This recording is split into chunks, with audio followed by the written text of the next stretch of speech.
Hello my dear बच्चा party, क्या हाल चाल, कैसे हो? बढ़िया एकदम। मैं हूं प्रेम और आप देख रहे हैं अपना प्यारा सा खूबसूरत सा चैनल टीचर जी। यह है video lecture number 02 class 10 science का, जिसमें हम लोग आज बात करेंगे। ये चैप्टर नंबर 1 का पोर्शन है, हाँ, जिसमें हम लोग बात करेंगे केमिकल इक्वेशंस की। पहले वीडियो लेक्चर में मैंने बात कर ली थी केमिकल रिएक्शन क्या होता है और केमिकल रिएक्शंस के क्या क्या कैरेक्टरिस्टिक्स हैं, ठीक। तो उस वीडियो को ज़रूर देखना। तो उसको नहीं भी देखोगे तो ये वीडियो अच्छे से समझ में आएगा। तो हम लोग पहले बात करते हैं केमिकल इक्वेशन क्या है। तो जैसे कि मैंने फर्स्ट वीडियो लेक्चर में बोला था कि गंगू भैया आग में कूद करके शक्तिमान बन गए। अब इसमें लंबी प्रोसेसिंग थी, ये बहुत ही लंबा प्रोसेस था। जैसे कि गंगू भैया आग में ऐसे हवन कुंड में ऐसे बैठे, धीरे धीरे धीरे धीरे गलते गए, फिर उसके बाद में फिर कई चीज़ों में वो खंडित हुए और उसके बाद में फिर वो शक्तिमान बन के निकले। मतलब कि ये बहुत ही लंबा प्रोसेस था। तो इसको अब एक्सप्लेन करने के लिए बहुत ही ज़्यादा पेजेस लग जाएंगे ना उसको लिखने के लिए। तो उसको शॉर्टकट में लिखने के लिए ऐसे किया कि हम लोग गंगू भाई प्लस हवन कुंड। अब हवन कुंड में जो जितनी सारी चीज़ें आती हैं वो, और गंगू भैया तो हैं ही, और बना देते हैं क्या मेरा शक्तिमान। समझ में आया? अरे सर ये कहाँ से, ये कौन सा केमिस्ट्री है? हाँ, तो गंगू भैया और हवन कुंड मिला करके शक्तिमान बना दिए।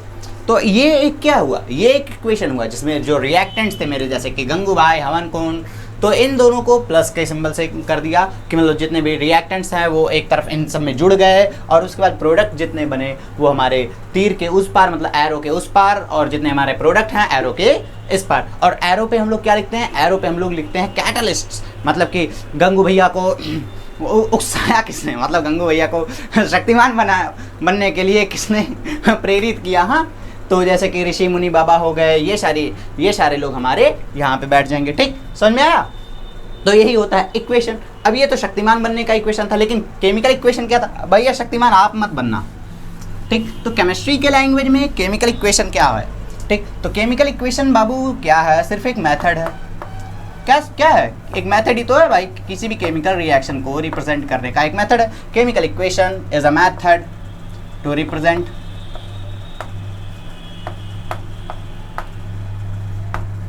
a chemical reaction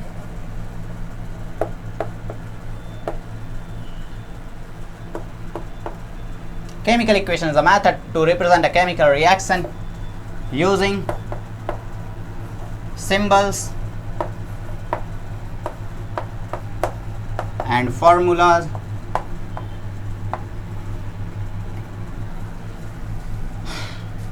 of substances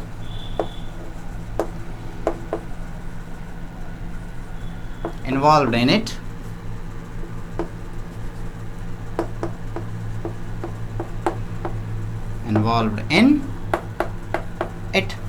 क्या है केमिकल इक्वेशन? क्या है? एक मेथड है किस चीज़ का? किसी भी केमिकल रिएक्शन को उसके सिंबल्स, किसके, जो सब्सटेंसेस हैं, सब्सटेंसेस के सिंबल्स और फार्मूलाज को रिप्रेजेंट करके, यूज़ करके हम लोग जिस केमिकल रिएक्शन को एक इक्वेशन के रूप में रिप्रेजेंट कर देते हैं, उस इक्वेशन को क्या कहेंगे हम लोग? Chemical equation. आपको बात समझ में आ गई होगी, थोड़ा सा मैं उल्टा पुल्टा भले ही बोल गया हूँ, मतलब कि फिर से बता दूँ तो केमिकल इक्वेशन क्या है? एक मेथड है।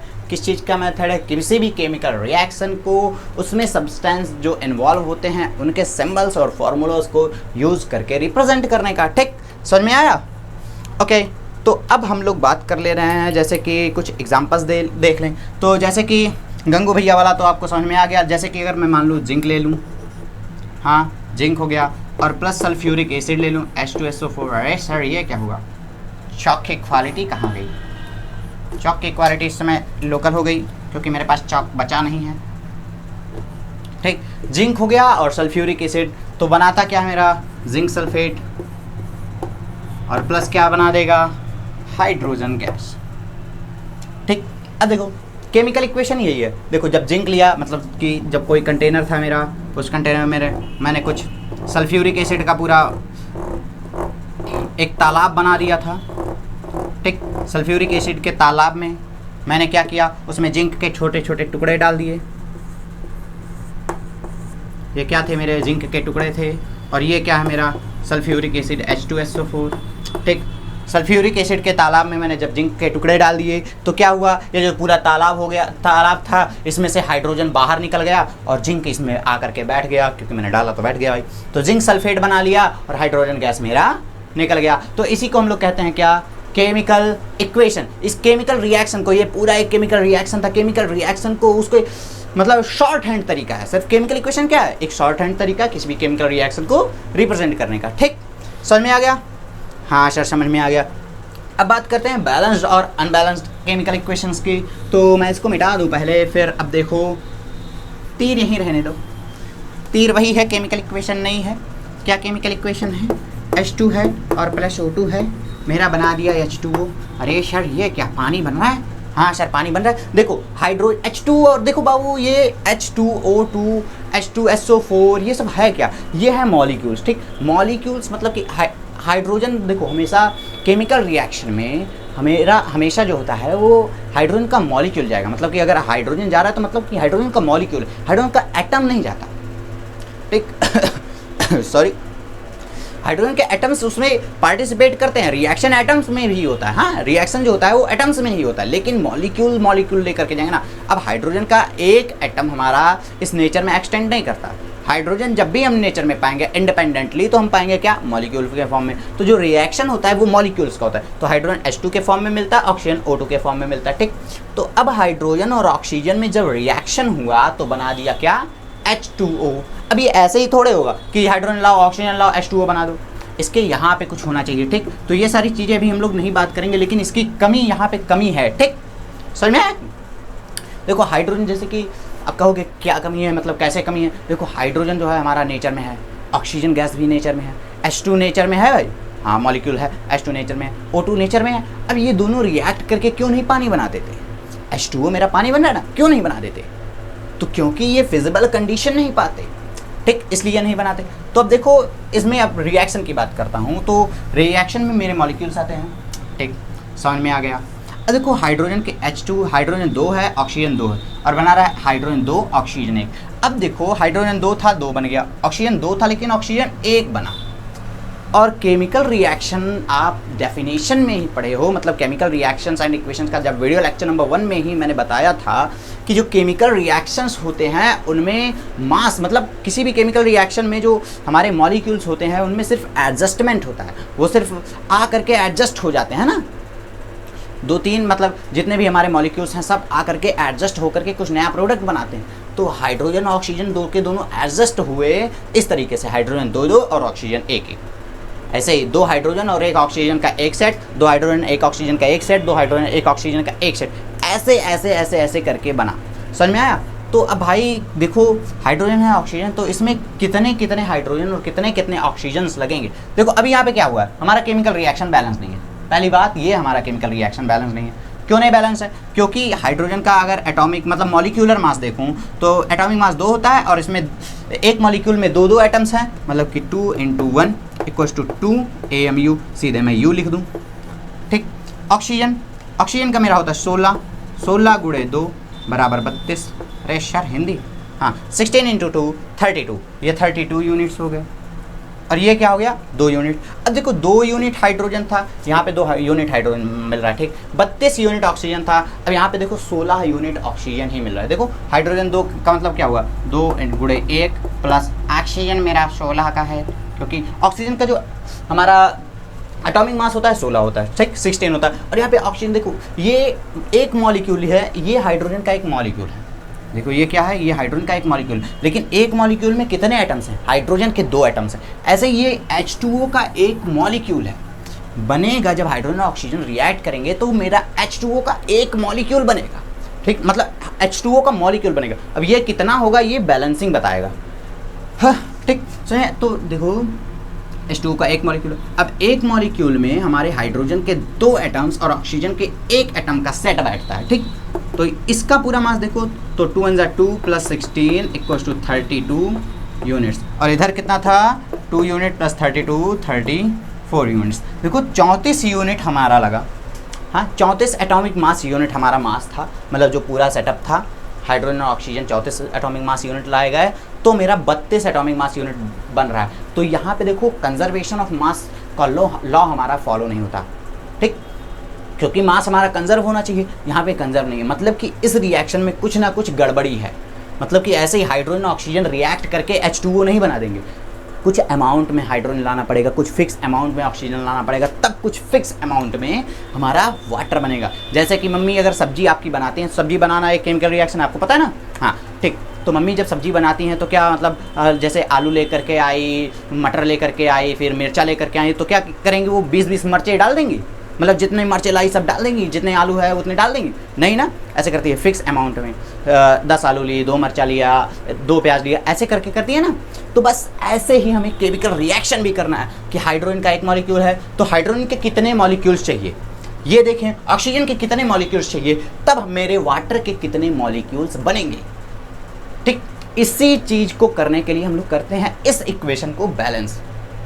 कोई भी केमिकल इक्वेशन बैलेंस होता है बस इसी चीज को बताने के लिए। ठीक, तो मैं इसको मिटा दे रहा हूं और बैलेंस और अनबैलेंस केमिकल रिएक्शंस आपको पता ही हो गया। जो Zn प्लस H2SO4 वाला था यहाँ पे लिख दूं, Zn प्लस H2SO4 बनाता है मेरा zinc sulphate ZnSO4 plus H2। ठीक, देखो जिंक मेरा एक था, जिंक एक है, H2SO4 H2SO4, मतलब ये रिएक्शन मेरा केमिकल इक्वेशन मेरा बैलेंस्ड है। इसमें देखो टोटल मास जो होता है जिंक का और H2SO4 का, ZnSO4 का प्लस H2 का, सबका हमारा बैलेंस है। समझ में आया? अब इसके लिए आपको कहोगे सर यहाँ पे जिंक का हमें एटॉमिक मास पता होता तब तो हम कुछ कर पाते, नहीं कोई ज़रूरत नहीं। Zn समझ लो, Zn है 1, यहाँ पे Zn है 1, हटाओ, हाइड्रोजन है 2, हाइड्रोजन 2 हटाओ, यस है 1, यस है 1, O है 4, O है 4 हटाओ, सब बैलेंस है, सब बैलेंस है। बस यहाँ पे ये सब मतलब माथा पच्ची मत करो। देखो इसको बैलेंस अगर करें तो बैलेंस करके हमें मिलता क्या है। ठीक, मैं इसको एक बार फिर से मिटा के, क्योंकि मुझे गंदा बहुत ज़्यादा लग रहा है, तो इसको मिटा करके मैं फिर से लिख दूँ और आपको समझ में आ जाने लगेगा। H2 plus O2 give rise to H2O की बैलेंस कैसे करें। ठीक, देखो हाइड्रोजन मेरा 2 है, हाइड्रोजन 2 बन रहा है, ऑक्सीजन मेरे 2 थे, ऑक्सीजन 1 बन रहा है, बनने चाहिए कितने 2, मतलब कि ये मॉलिक्यूल अगर 2-2 हो जाएं, H2O के 2 मॉलिक्यूल्स हो जाएं तो ऑक्सीजन जो मेरा है वो बैलेंस हो जाएगा, है कि नहीं। H2O एक मॉलिक्यूल है, ये अगर 2-2 मॉलिक्यूल्स हो जाएं, मतलब वाटर के 2-2 मॉलिक्यूल्स हो जाएं तो ऑक्सीजन मेरा बराबर हो जाएगा O2। ठीक, तो अगर इसके 2 मॉलिक्यूल्स ले लूँ तो मेरा हो गया। ठीक, अब देखो लेकिन बात अब यहाँ पे प्रॉब्लम में आई कि H2O के 2 मॉलिक्यूल्स लेने में ऑक्सीजन तो बराबर हो गया लेकिन हाइड्रोजन मेरे 4 हो गए, मतलब हाइड्रोजन के 4 एटम्स हो गए। अब यहाँ पे देखो हाइड्रोजन H2 का एक सेटअप हमने लिया था, मतलब कि अगर मैं 2 सेटअप ले लूँ, हाँ मतलब कि हाइड्रोजन के 2 मॉलिक्यूल्स ले लूँ तो देखो हाइड्रोजन के 4 एटम्स, हाइड्रोजन के 2 मॉलिक्यूल्स, ये H2 क्या है, एक हाइड्रोजन का मॉलिक्यूल है और इसको 2-2 ले लिया, हाँ मतलब कि हाइड्रोजन के 2 मॉलिक्यूल्स ले लिया, मतलब हाइड्रोजन के 4 एटम्स। अब यहाँ पे हाइड्रोजन के H2 के मैंने 2 एटम मतलब 2 मॉलिक्यूल्स ले लिया, मतलब कि हाइड्रोजन के 4 एटम्स हो गए। हाइड्रोजन के 4 एटम, हाइड्रोजन के 4 एटम बराबर ऑक्सीजन के 2 एटम्स और ऑक्सीजन के 2 एटम, एक इस वाले में से एक इस वाले में से, समझ में आया, एक इस वाले H2O में से एक इस वाले H2O में से, इसका एक ऑक्सीजन मिला करके कितने हो गए 2 ऑक्सीजन, बराबर हो गया भैया। बस यही था balancing of the chemical reactions. तो अब इसमें पहले इसको लिख लो फिर बताता हूँ balancing of chemical equation. Chemical equation को कैसे बैलेंस करें, लिख लिया भैया। अरे सर हम कब के लिख के बैठे है ना। ठीक, तो हम लोग बात करें बैलेंसिंग ऑफ केमिकल इक्वेशन। अरे BALANCING balancing of chemical equations।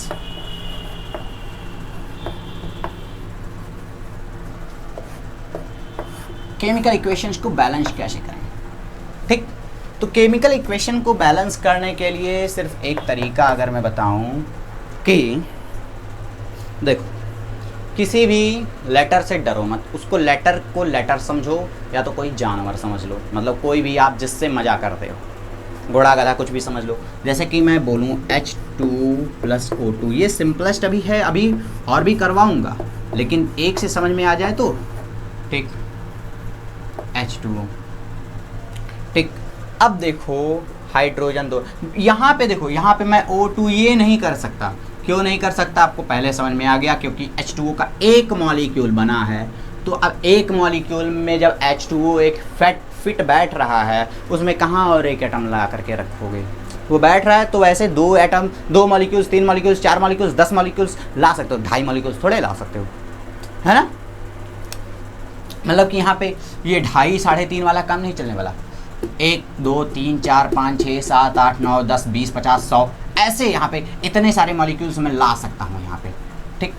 तो अब किसी एक को पकड़ो, और सबसे अच्छा तरीका है कि सबसे बड़े वाले को पकड़ो। इस केमिकल इक्वेशन में सबसे बड़े वाले को पकड़ लो, किसी एक सबसे बड़े वाले को पकड़ लो, ठीक। H2O सबसे बड़ा वाला मॉलिक्यूल है, इसको पकड़ लिया। अब इसके हिसाब से सबको देखो, ठीक। पहले हाइड्रोजन से शुरू करते, एक किनारे से शुरू करो, ठीक। हाइड्रोजन मेरा 2 है, हाइड्रोजन मेरा 2 है। इधर RHS में और LHS में हाइड्रोजन बराबर। अब हाइड्रोजन छोड़ो, ऑक्सीजन पे आओ। ऑक्सीजन मेरा कितना है? 1। अब यहाँ पे कितने हैं? ऑक्सीजन 2।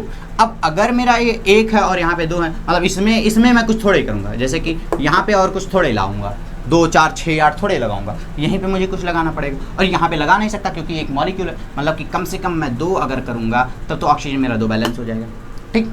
अब ऑक्सीजन बैलेंस हो गया, अब फिर से शुरू करो, फिर से यहीं से चलो, फिर से अब चले तो हाइड्रोजन मैंने देखा 2 H2 के, मतलब H2O के 2 मॉलिक्यूल्स हैं, मतलब कि जिसमें कि हाइड्रोजन के मेरे 2 मॉलिक्यूल्स हैं, हाइड्रोजन के 4 एटम्स हो गए। तो अब हाइड्रोजन के 4 एटम्स हो गए, और इधर मैंने देखा H2 का 1 मॉलिक्यूल, मतलब हाइड्रोजन का 1 मॉलिक्यूल है, और एक मॉलिक्यूल में 2 एटम्स हैं, मतलब कि यहाँ पे हाइड्रोजन के 4 एटम्स, यहाँ पे हाइड्रोजन के 2 एटम्स। तो अब अगर यहाँ पे 2 एटम्स है तो अगर इनको 2 से मल्टीप्लाई कर दूँ तो हाइड्रोजन के 4 एटम्स हो जाएंगे, ठीक। सर समझ में आ गया, ठीक। 2 2 ज़ा 4, 2 + 2 4 नहीं, 2 2 ज़ा 4, ठीक। हाइड्रोजन के 4 एटम्स, हाइड्रोजन के 4 एटम्स, ऑक्सीजन के 2 एटम, ऑक्सीजन के 2 एटम। समझ में आ गया? बहुत कठिन था क्या भाई? तो करना क्या है, सिर्फ और सिर्फ सबसे बड़े वाले को, किसी एक सबसे बड़े वाले को पकड़ लो और उसके अकॉर्डिंग एक किनारे से चलते चलो।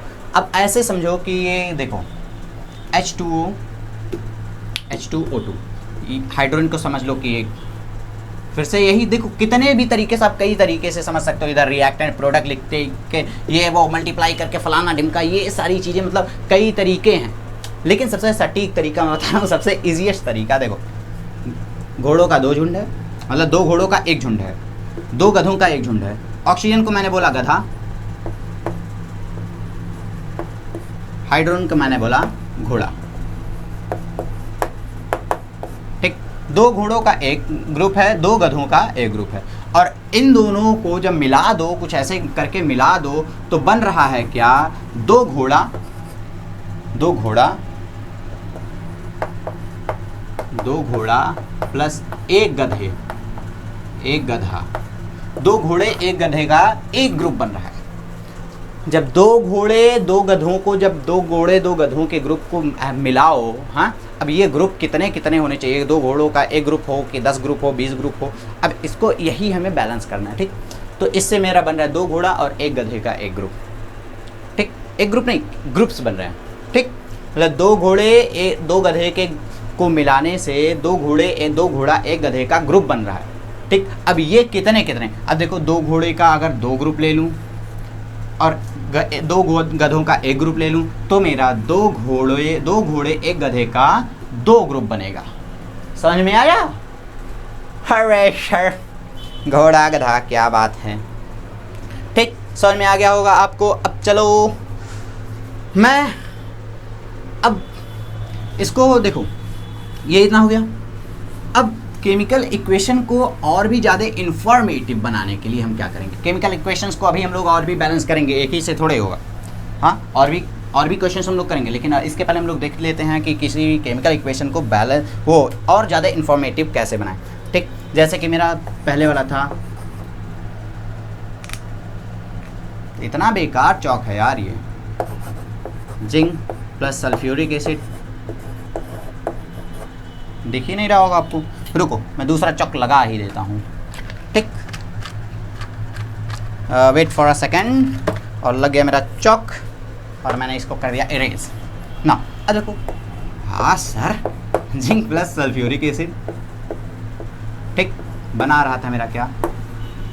जिंक सल्फेट और प्लस हाइड्रोजन।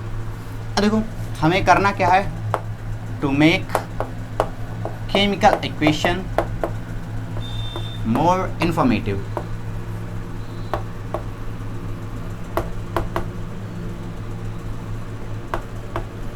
केमिकल इक्वेशन को हमें और भी ज़्यादा इंफॉर्मेटिव बनाना है, ठीक। तो पहले हम लोग कर सकते हैं कि इसके फिजिकल स्टेट को रिप्रेजेंट कर दें। इसमें जो पार्टिकल्स हैं, जो हमारे सब्सटेंसेस हैं, उनके फिजिकल स्टेट को क्या बोलते हैं, उनके सिंबल्स को रिप्रेजेंट करके। हाँ, तो by indicating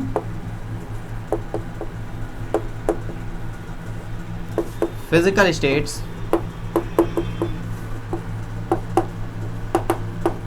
of substances,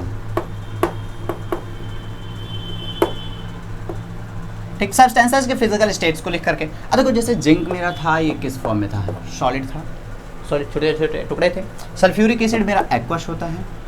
aqueous और लिक्विड में बच्चा डिफरेंस होता है। लिक्विड में मैं प्योर H2O को कहता हूँ। उसके अलावा कोई भी लिक्विड फॉर्म में हो, मतलब कि कोई भी लिक्विड फॉर्म में हो, मतलब कि उसे हम लोग कहेंगे एक्वस, AQUEOUS होता है शायद, OUS, ठीक, AQUEOUS, ठीक, एक्वस फॉर्म में होता है। और ये होता है मेरा क्या, लिक्विड फॉर्म में। हाँ, एक्वस हम लोग कहते किसे हैं, एक ऐसा सॉल्यूशन जो वाटर में बना हो, ठीक, जिसका सॉल्वेंट हमारा वाटर हो, ठीक, और लिक्विड प्योर वाटर हो। समझ में आ रहा है, लिक्विड मतलब प्योर वाटर, और एक्वस मतलब जिसका सॉल्यूशन मेरा वाटर में बना हो, ठीक, वाटर में बना हो, मतलब कि जैसे कि मैंने ले लिया H2SO4, प्योर H2SO4 बहुत ही ज़्यादा डेंस होता है, ठीक, उसको पानी में डाल करके थोड़ा थोड़ा डाल करके स्टिर करते हैं ना हम लोग। अभी हो सकता है अगले चैप्टर में हम लोग सीखे भी, हाँ, नेक्स्ट चैप्टर, हाँ, सेकंड चैप्टर में हम लोग सीखेंगे कि पानी में एसिड को डालें या एसिड में पानी को डालें, ठीक है। तो पानी, जब बहुत ज़्यादा पानी है, उसमें धीरे धीरे H2SO4 मिला करके स्टिर करते रहेंगे, तो हमारा क्या होता है, वो सोल्यूशन H2SO4 का जो सोल्यूशन है वो मेरा पानी में बन जाता है, उसको डाइल्यूट कहते हैं, ठीक। तो डाइल्यूट मतलब हल्का होता है। तो ये एक्वस होता है और लिक्विड में डिफरेंस हो गया, ठीक। तो देखो इसके सॉलिड स्टेट को, मतलब इसके फिजिकल स्टेट को हम लोग रिप्रेजेंट करके हम लोग दिखा सकते हैं। जैसे जिंक हमारा सॉलिड में था, H2SO4 मेरा एक्वस में था, और जिंक सल्फेट मेरा क्या है, ये एक्वस बना, और हाइड्रोजन मेरा क्या था, गैस, ठीक, समझ में आया। जिंक मेरा सॉलिड था, H2SO4 मेरा एक्वस था, जिंक सल्फेट मेरा एक्वस था, और H2 मेरा गैस था, ठीक, समझ में आ गया। अब हम लोग दूसरा दिखा सकते हैं, heat change by representing, by indicating the heat change in heat. दूसरा हम लोग दिखा सकते हैं by indicating change in heat. हाँ, अब हीट में चेंज मतलब कि चेंज इन टेम्परेचर हम लोग कहते हैं। हीट क्या है, चेंज इन टेम्परेचर, ठीक, टेम्परेचर में चेंज। टेम्परेचर क्या होता है, एक ऐसा एक स्केल होता है जो हीट के अमाउंट को मेज़र करता है, ठीक।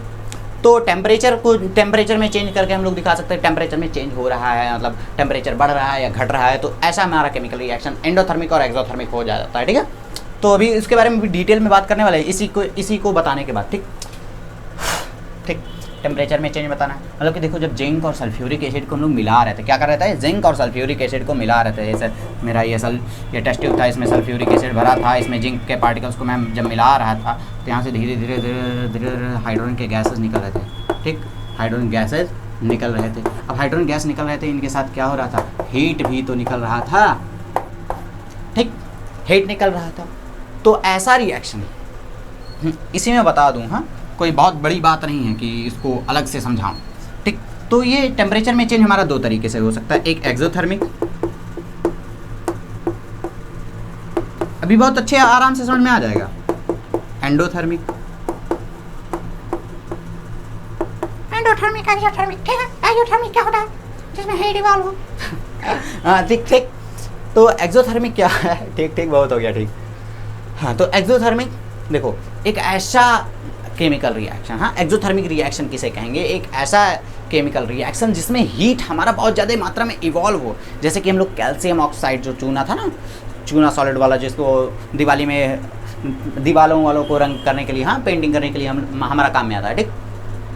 तो चूना जब उसको पानी में डालो दिवाली के टाइम में आप देखे होंगे तो उसमें बहुत ज़्यादा मात्रा में हीट निकलती है। उसका केमिकल रिएक्शन क्या होता है, कैल्शियम ऑक्साइड और जब हमारा H2O पानी में मिलता है तो calcium hydroxide CaOH whole twice बना लेता है और बहुत ही ज़्यादा मात्रा में हीट निकलती है। ठीक,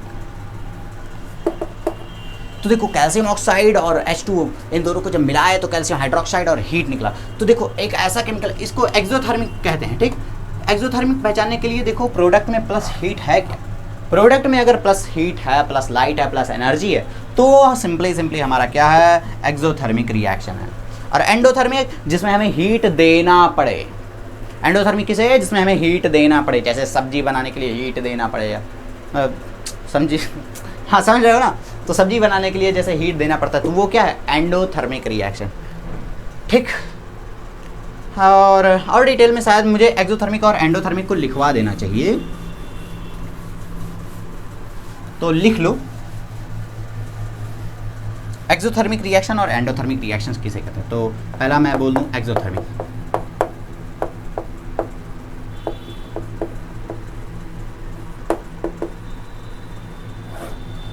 एक्सोथर्मिक रिएक्शंस किसे कहते हैं, the chemical reaction, the chemical reactions, अच्छा सर ये बहुत हल्के में पढ़ा रहे हैं क्या, नहीं बच्चा हम बहुत सीरियसली पढ़ा रहे हैं, मजाक, ये वेरी सीरियसली फन, क्या बोले सब फनी सीरियस नहीं, इट्स सीरियसली फन। ठीक है, देखो बकवास खत्म। The chemical reactions in which, the chemical reactions in which heat is evolved, heat और energy हम लोग कह सकते हैं, heat और energy is evolved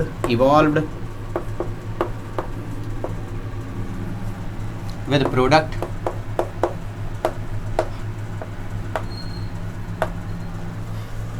the chemical reaction in which heat or energy is evolved in the product that is called is exothermic reaction।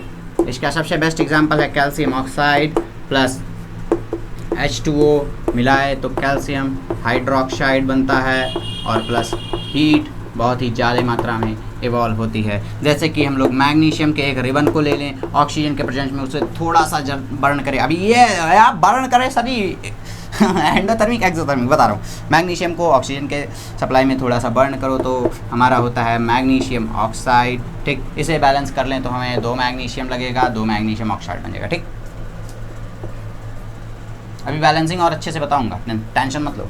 देखो इसी वक्त बता दूँ थोड़ा सा, जैसे कि प्रैक्टिस बनी रहेगी ना आपको थोड़ी थोड़ी तो अच्छे से समझ में आएगा। देखो मैग्नीशियम 1 था, ऑक्सीजन 2 थे, मैग्नीशियम ऑक्साइड का एक सेटअप बना। देखो बड़ा क्या है, MgO। ठीक, मैग्नीशियम मेरा 1 है, यहाँ पे 1 है, बराबर है। ऑक्सीजन मेरा 1 है, यहाँ पे 2 से 1 थोड़े बनेगा, मतलब कि 2 हमारा बनेगा, मतलब कि हमारा 2 बनेगा। ठीक, ऑक्सीजन 2 बन गया। अब देखो धीरे से कि मैग्नीशियम मेरा 2 है, मतलब कि 2 मैग्नीशियम लगा होगा। ठीक, 2 मैग्नीशियम और 1 ऑक्सीजन के सेटअप को मिलाएंगे तो 2 मैग्नीशियम ऑक्साइड का 2 सेटअप बनेंगे। हाँ, 1 मैग्नीशियम ऑक्साइड के 2 सेटअप बनेंगे।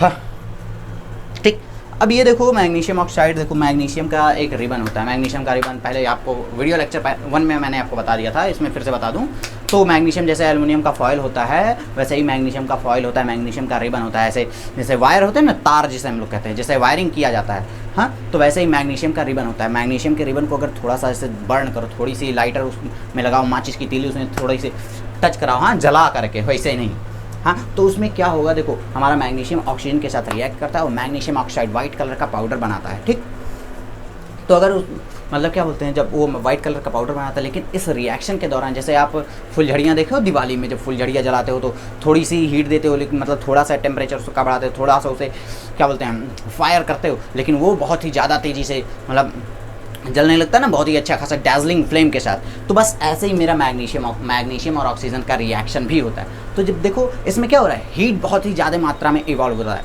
जैसे कि फुलझड़ियाँ जब होती है ना, तो फुलझड़ी में थोड़ा सा दो लेकिन बहुत ही ज़्यादा मात्रा में हीट इवॉल्व हुआ, तो एक ऐसा रिएक्शन जिसमें बहुत ही ज़्यादा मात्रा में हीट इवॉल्व हो रहा है या हीट इवॉल्व हो रहा है, एनर्जी इवॉल्व हो रही है, उसे क्या कहेंगे हम लोग, एक्सोथर्मिक रिएक्शन। ठीक बच्चा बाड़ी, ये तो समझ में आ गया एक्सोथर्मिक रिएक्शन। ठीक, समझ में आ गया। अब हम लोग बात कर लें एंडोथर्मिक रिएक्शन की। ठीक, endothermic reaction.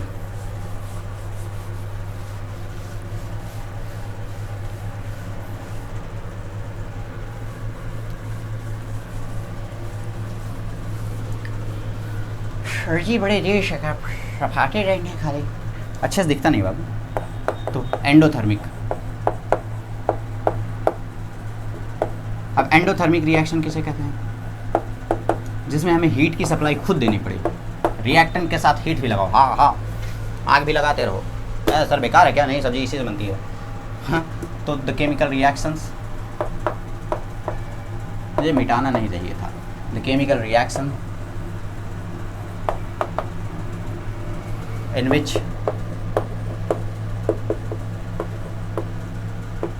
heat or energy is supplied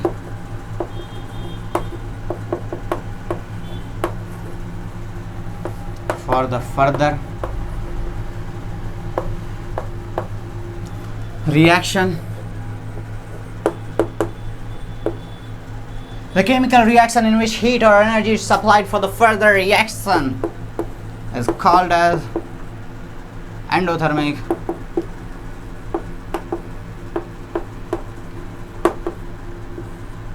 reaction।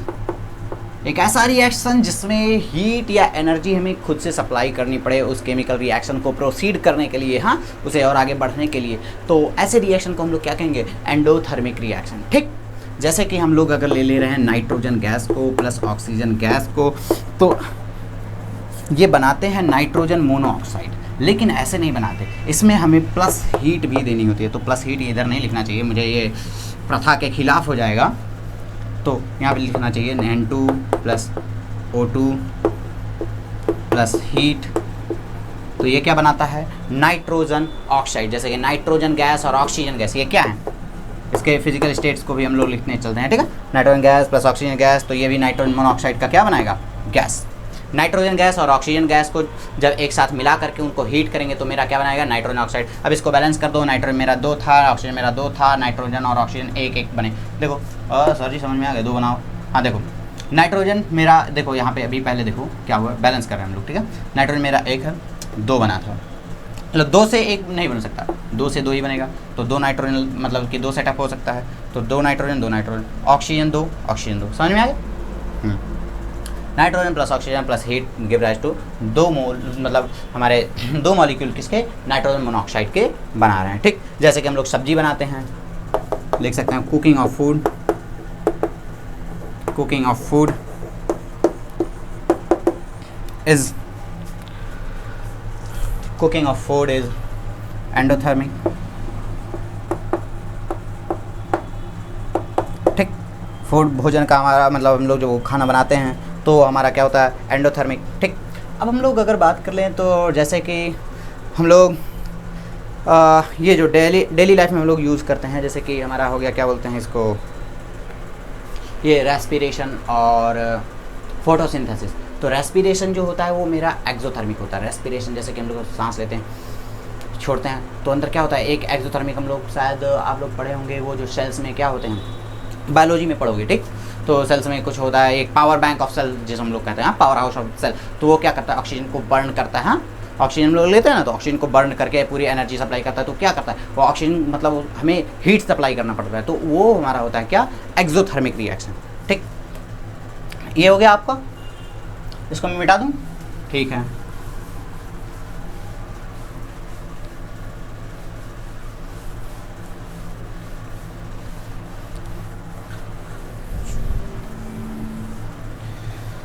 हाँ,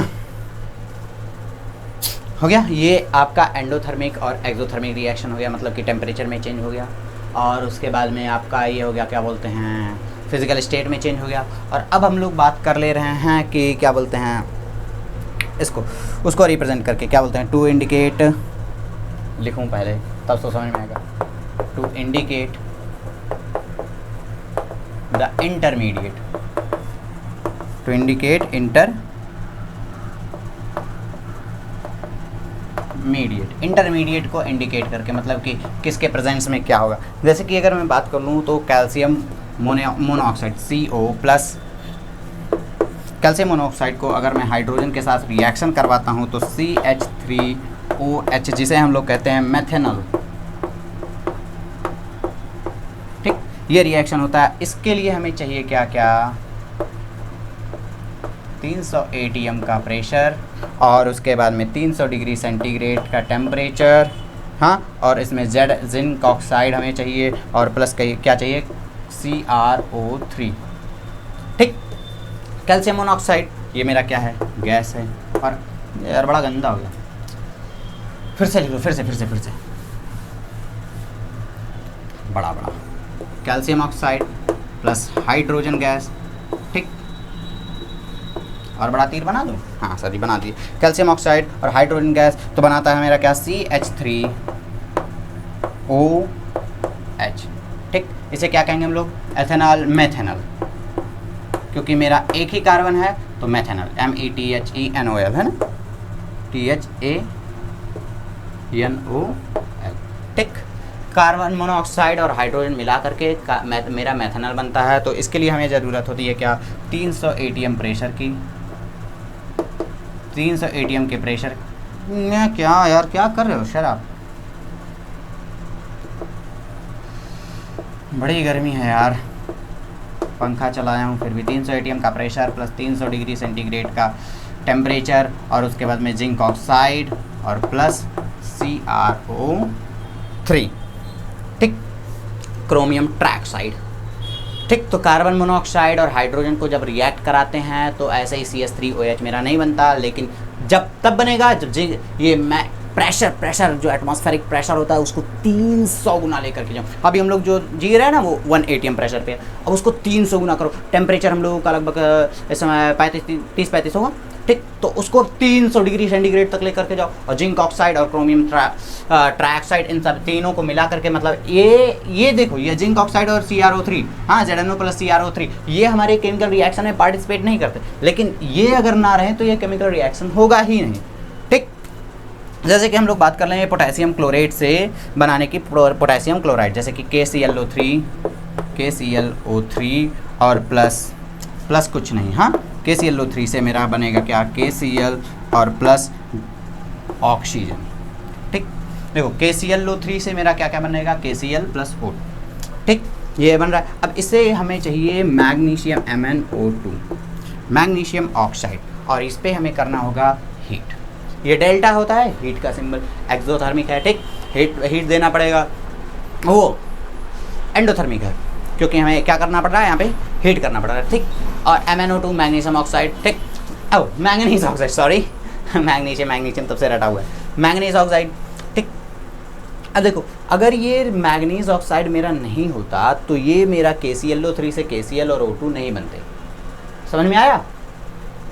हाँ सर, इंटरमीडिएट का काम समझ में आ गया कि अगर इंटरमीडिएट ना हो, जैसे कि H2 और O2 मेरा H2 बना रहे थे तो उसमें कुछ इंटरमीडिएट लगा, अगर वो इंटरमीडिएट ना होते तो ये रिएक्शन मेरा पॉसिबल नहीं था, इलेक्ट्रिसिटी से, हाँ, इलेक्ट्रिसिटी के मेथड से होता है, ठीक। समझ में आ गया? तो इंटरमीडिएट का हो गया काम, और उसके बाद में फिर ये तो हो गया। अब हम लोग बात करेंगे बैलेंसिंग ऑफ केमिकल रिएक्शन। अब उस पर ढेर सारे करने वाले हैं एग्जाम्पल्स, तो मैं इसको कर दिया इरेज। और अब बात करते हैं बैलेंसिंग ऑफ केमिकल रिएक्शंस के कुछ questions. Balancing of chemical equations, ठीक। तो पहला ले लो, क्या बोलते हैं, यही KClO3 वाला, KClO3 देता क्या क्या है, KCl और प्लस O2, ठीक हो गया। कि बैलेंस कैसे करना है, एक किनारे से चलते रहो, हर बार एक किनारे से आपको चलना पड़ेगा और 2-3 स्टेप्स में इसे देखना पड़ेगा, ठीक। तो इसे देखो KClO3 plus KCl plus O2। अब ऐसे आपको क्वेश्चन में लिखा रहेगा, आप इसमें गोदोगे नहीं, ठीक। क्या करो, इसको ऐसे जस्ट कॉपी कर लो, क्या करो, KClO3 पहले देख लो बैलेंस है कि नहीं, तो फिर से बैलेंस करना पड़ेगा, Cl O2O3, यहाँ पे प्रॉब्लम है, ठीक। KClO3 KCl प्लस O2 ऐसे लिख लो, ठीक। ये तो मेरा क्वेश्चन था, क्वेश्चन में कुछ करोगे नहीं, हाँ। अब सॉल्यूशन में ऐसे 2-3 स्टेप्स में कर लेना, ठीक है। के है, Cl है, O मेरा 3 है, O मेरा 2 है। अब यहाँ पे मैं बढ़ाऊंगा नहीं, यहाँ पे बढ़ाऊंगा, तो एक तो करूँगा नहीं, मिनिमम 2 करना पड़ेगा, ठीक। अब मिनिमम 2 करो, 3 करो, 4 करो, ठीक। तो देखो अगर मैं 2 करूँ तो फिर अगर मैं 2 करूँ तो 2 दूनी 4, मतलब 2 to the 4, 4 ऑक्सीजन, और 3 के ऑक्सीजन मेरा 3 है। अब इसमें मैं 1 करूँ, 2 करूँ, 3 करूँ, क्या करूँ, इसमें प्रॉब्लम आ जाएगी, ठीक। तो देखो क्या हो रहा है कि देखो ऑक्सीजन में प्रॉब्लम, ऑक्सीजन मेरा 2 है और ऑक्सीजन मेरा 3 से 2 नहीं बन सकता। और देखो 3 और 2, मतलब कि 2 और 3 के टेबल में ऐसा कौन सा चीज़ है जो कॉमन है। 2 और 3 का एलसीएम ले लो, सीधे सीधे क्या करो, ऐसे प्रॉब्लम्स में एलसीएम ले लो। 2 और 3 का एलसीएम क्या होगा, 6। तो 2 में किसका मल्टीप्लाई करोगे, 6, 3 से, और इसमें 3 में किसका मल्टीप्लाई करोगे, 2 से, ठीक। समझ में आया? अरे सर जी, अरे देखो करना क्या है, जब फंसे तो उसका एलसीएम ले लो, ऑक्सीजन वाले का एलसीएम ले लो। जैसे ये बचा ऑक्सीजन का एलसीएम ले लो, 3 और 2 का एलसीएम 6 होता है, ठीक। तो 2 3 से मल्टीप्लाई करोगे 6, और 3 2 से मल्टीप्लाई करोगे 6। समझ में आया?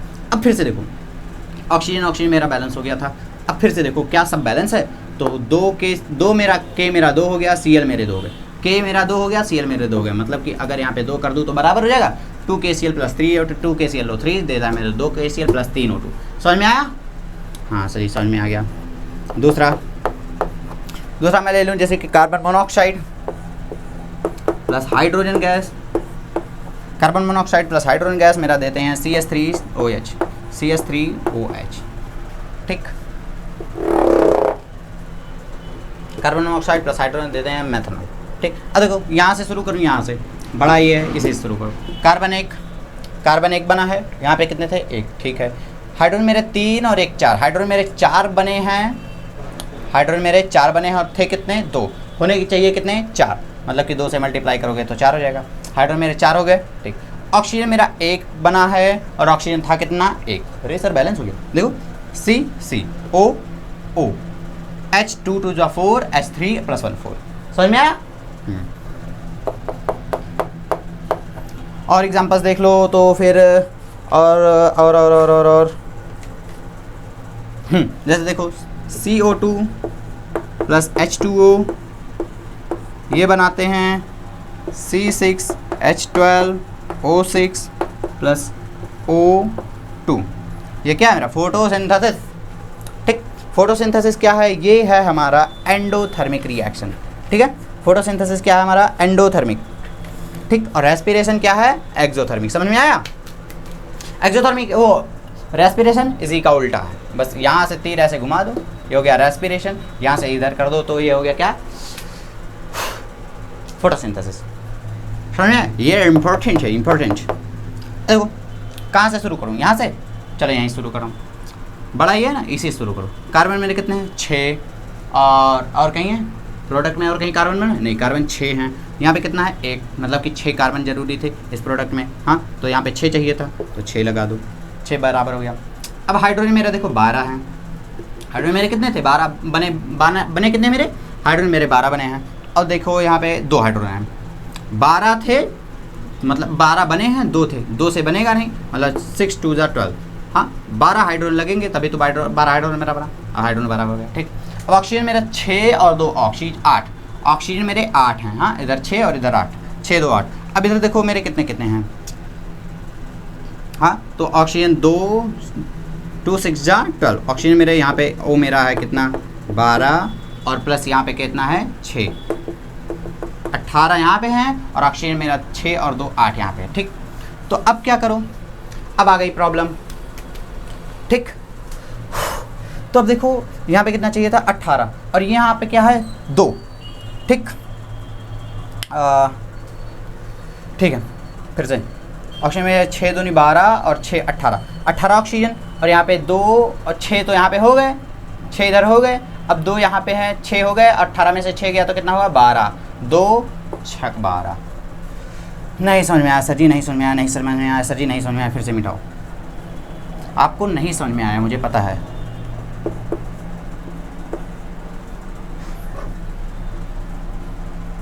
अपने नहीं समझ में आ रहा, भाव कर ठीक है, देखो ऐसे क्वेश्चन आएगा, इसको ऐसे फिर से उतार लो, CO2 प्लस H2O देता है मेरा कितना, C6H12O6। अगर ये बड़ा वाला सीख गए बाबू तो फिर सब सॉल्व होने लगेगा। देखो कार्बन मेरा कितना है, यहाँ पे देखो सबसे बड़ा कंपाउंड, पहले स्टेप क्या है, सबसे बड़ा कंपाउंड लो, सबसे बड़ा कंपाउंड ये है। अब यहाँ शुरू करो, कार्बन मेरा 6, हाइड्रोजन 12, ऑक्सीजन 6, ठीक। कार्बन 6 बना है, कार्बन था कितना 1, 6 से मल्टीप्लाई कर दिया, कार्बन 6 हो गया। हाइड्रोजन मेरा, इसी को पहले पकड़ के पहले इसी को सॉल्व करो फिर आगे बढ़ना, नहीं तो परेशान हो जाओगे, ठीक। हाइड्रोजन 12 हैं, हमें 12 बने थे, नहीं कि ये इसको बैलेंस कर लिया अब इस पे आ जाए, नहीं, एक को पकड़ो जो सबसे बड़ा है उसको पकड़ो, उसको पूरा बैलेंस कर लो फिर अगले पे जाओ, ठीक। ऐसे करके बढ़ो। तो कार्बन मेरा 6 हो गया, हाइड्रोजन मेरा 12, हाइड्रोजन 2 था, 6 से मल्टीप्लाई कर दिया 12, हाँ। हाइड्रोजन देखो यहाँ पे हाइड्रोजन का एक ही मॉलिक्यूल तो है H2O वाला, तो इसमें क्या करो, अगर हाइड्रोजन 2 है, 2 × 12, 2 × 6 = 12, हाइड्रोजन 12 हो गया, हाइड्रोजन 12 बराबर हो गया। अब ऑक्सीजन मेरा 6, तो ऑक्सीजन 6 दूनी 12 और 6 18, ऑक्सीजन मेरे कितने हो रहे हैं, देखो यहाँ पे 18, टोटल रिएक्टेंट में ऑक्सीजन 18 और ऑक्सीजन मेरे यहाँ पे 6 और 2 8 हो रहे हैं। तो 6 वाले में तो अभी मैं कुछ कर नहीं सकता क्योंकि ये दोनों दो के दोनों मेरे बराबर हो चुके हैं। अब मैं चाहूँगा कि इसी में थोड़ी मतलब फेरबदली कर लूँ, ठीक। तो ऑक्सीजन मेरा 6 है, तो अगर मैं 18 बनना है, ठीक, क्योंकि 18 यहाँ पे था तो 18 यहाँ पे बनेगा। अब 18 बनना है, जिसमें 6 इधर हो गया, तो 6 अगर हटा दो, 18 में 6 घटाओ तो 12 बचेगा, ठीक, 12 बचेगा। अब O2 का एक सेटअप, मतलब ऑक्सीजन 2 ऑक्सीजन एटम के, मतलब एक ऑक्सीजन मॉलिक्यूल का कितना सेटअप लगेगा, तो अगर मैं 6 सेटअप लगा दूं तो 6 × 2 = 12 ऑक्सीजन प्लस 6 ऑक्सीजन हो गया 18, हाइड्रोजन मेरा 12, कार्बन मेरा 6, सब कुछ हो गया बैलेंस। समझ में आया? हाँ सर जी समझ में आ गया आपकी बार। और एक ले लो, मिटा दो इसको। कितने देर का बना यार, अरे बाप 46 मिनट हो गया। क्या हुआ, 46 मिनट हो गया, क्या बताओ क्या हुआ? हाँ एक ले लो और, जैसे कि CH4 प्लस, इसका रिएक्शन हम लोग ऑक्सीजन के साथ करवा रहे हैं, बन क्या रहा है हमारा, कार्बन डाइऑक्साइड प्लस H2O। क्या क्या है, CH4 plus O2 plus give rise to CO2 plus H2O। हाँ बैलेंस, मतलब बैलेंस करना है। अभी देखो 2 का है, 1 का है, 2 का है, 2 का है, सब बराबर बराबर लगभग है, तो एक किनारे से चलो, यहीं चलो, ठीक है। कार्बन 1 और कहीं कार्बन नहीं, इसमें कार्बन 1, कार्बन 1, कार्बन 1 बराबर। हाइड्रोजन मेरे 4, हाइड्रोजन मेरे 2 बने हैं, मतलब कि हाइड्रोजन 4 से 2 नहीं बन सकता, मतलब 4 बनेगा तो 2 और लगा दो, हाइड्रोजन 4, हाइड्रोजन 4 हो गया। अब हो गया इतना। अब ऑक्सीजन मेरा 2, तो कार्बन, अब वही वाला देख लो, कार्बन फिर 1, हाइड्रोजन 4, हाइड्रोजन 4 हो गया ना। यहाँ तक चल चुके थे हम, अब यहाँ से चालू करो। ऑक्सीजन मेरा 2, ऑक्सीजन मेरा 2 और 2 4, ऑक्सीजन मेरा 2 और 2 4 ऑक्सीजन हो जाए। तो O2 में अगर 2 कर दूँ तो ऑक्सीजन मेरा 4 हो जाएगा कि नहीं, ऑक्सीजन 4, ऑक्सीजन 2 और 2 4, ठीक। समझ में आ गया? तो अब बैलेंसिंग पे आप करते रहिए, क्वेश्चंस जितनी करेंगे आप प्रैक्टिस उतना ही होगा आपके लिए बैलेंसिंग बहुत ही इजी। और वह बैलेंसिंग कोई बहुत बड़ी टॉपिक नहीं है, जस्ट अगर आपको नहीं समझ में आ रहा थोड़ा सा LCM का ट्रिक लगाओ, थोड़ा सा मैथ लगाओ और थोड़ा सा फ्री माइंड से सोचो तो आपके लिए सब कुछ हो जाएगा इजी। तो अब करते रहिए पढ़ाई, और नेक्स्ट वीडियो लेक्चर अब देखेंगे किस टॉपिक पे बनने वाला है, ठीक। तब तक के लिए करते रहिए पढ़ाई और रखिए अपना ख्याल। Bye bye.